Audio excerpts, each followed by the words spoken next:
Hey everyone, it's Argonath here, and this video is for both of my channels, for my political channel, which is The Right Way, and also for my pop culture channel, which is Return of the Fan.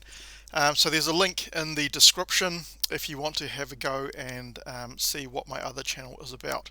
So remember, if you like this video, give it a thumbs up. If you don't like the video, you're welcome to give it a thumbs down. And if you like my content, please subscribe, as it just helps the YouTube algorithm to notice my content. So today we've got an article from the Daily Mirror, Daily Mail, not Daily Mirror, about David Beckham and the absolute hypocrisy that he displays in signing a deal with Qatar to be an ambassador.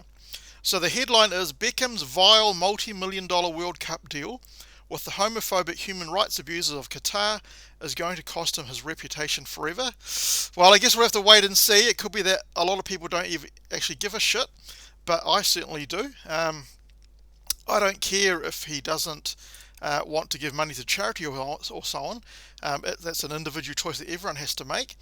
But I do care when people go on and virtue signal about how all of us need to, reduce our carbon emissions, and we need to help out other countries which are poorer by giving money to them through our tax money or making donations through charity and so on. And also go on about rights for homosexual people and rights for downtrodden people and so on. And then they are absolute hypocrites in the background. So let's have a look at what this article is about. It's official. There's no bigger preening celebrity hypocrite on the planet than David Beckham, a bloke who will virtue signal at every given opportunity and then throw his morals out the window in exchange for a gigantic payday from an authoritarian state. This weekend, the man formerly known as Golden Balls will land in Doha as star guest at the Qatar Grand Prix as part of a $150 million pact to become the acceptable face of the Middle Eastern regime as it attempts to silence criticism of an appalling human rights record before it hosts the World Cup next year. $150 million deal. No wonder he's thrown his morals out the window, because obviously to these celebrities, money talks, right?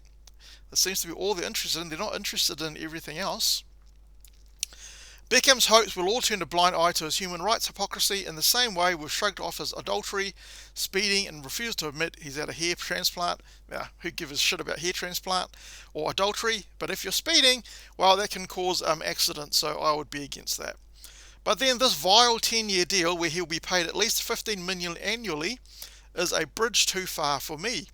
How the hell can Beckham take money from a country where homosexuality is punished with a 3-year jail sentence and still claim to be a gay rights advocate and best mate of Elton John, and who will put on a pride t-shirt for a PR stunt on Instagram?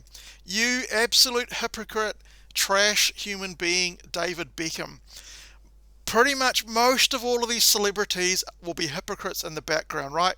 You see them get up during the Oscars and talk about white supremacy and talk about climate change and all this kind of stuff, but they're all flying around on their private jets.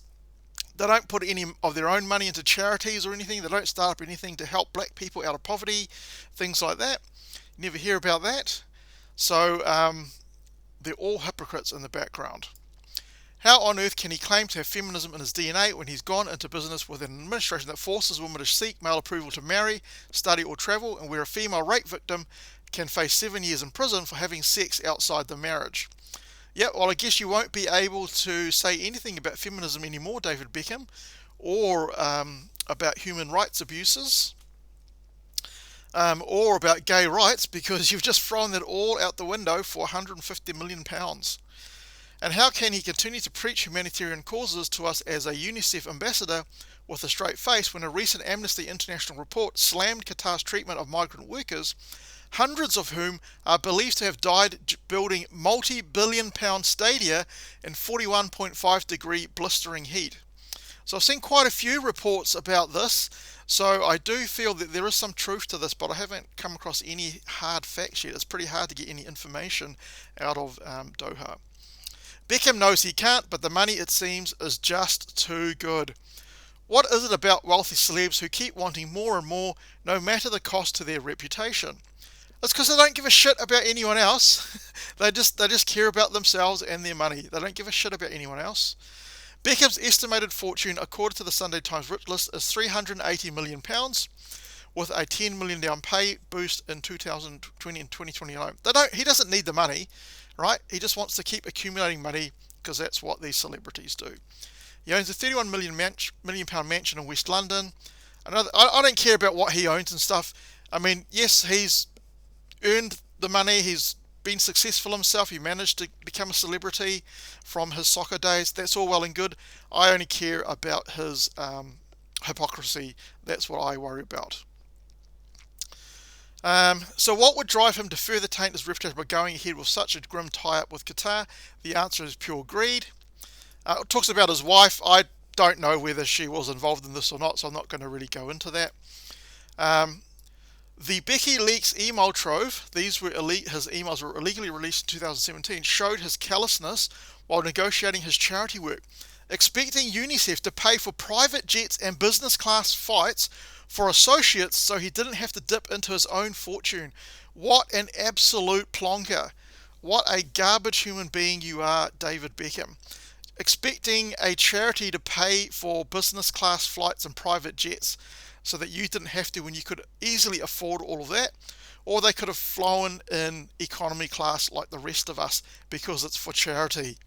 These celebrities, they don't give a shit about the ordinary people. Just remember that. The next time any celebrities tell you to do something for the good of the climate, for the good of the planet, or for the good of downtrodden people, for good of homosexuals, or for good of non-white people, just remember they are hypocrites. In one exchange, about £1 million donation for a UNICEF dinner, he wrote, "I don't want to put my personal money into this cause." Oh man. Just goes to show you, to pour this million into the fund is like putting my own money in. If there was no fund, the money would be for me. This fucking money is mine. Oops, sorry, this effing money is mine. Wow. That's amazing. God, that's amazing. And he ranted about a famous former friend being awarded government honours, writing, "Catherine Jenkins OBE for what? Singing at the rugby and going to see the troops plus taking coke? Effing joke." Seems to me he's a very petty person, David Beckham. At least the Qatar deal means Beckham is surely waving goodbye to the chance of a knighthood, which he so desperately craves, as another boost to his gigantic ego. Yeah, he's pretty egotistical, that's for sure. Beckham has so far been gutlessly silent on the human rights abuses of Qatar, despite international pressure from human rights organisations. During a previous trip, he revealed that the country's leader, Sheikh Tamim bin Hamad Al Thani, is a pal and said, "I think for me, it's what you want in a World Cup. You want to arrive somewhere and feel happy." And when asked about a recent visit to the state where he was flown in by private jet, his PR team stubbornly refused to address questions on the prosecution of gay people, women and migrants. Of course, because he's an absolute hypocrite. Instead, they stated in a statement, David has been visiting Qatar regularly for over a decade and has seen the passion for football in the country and long-term commitment that's been made to hosting the World Cup and delivering a lasting legacy for the region. Well, just don't show us your hypocrisy by standing up for feminism, standing up for gay rights, anything like that, David Beckham, because we all know you are an absolute hypocrite. Anyway, let me know what you're thinking about David Beckham. Really love to read your comments. If you like this video, give it a thumbs up. If you don't like the video, you're welcome to give it a thumbs down. And hopefully I will catch you in the next video.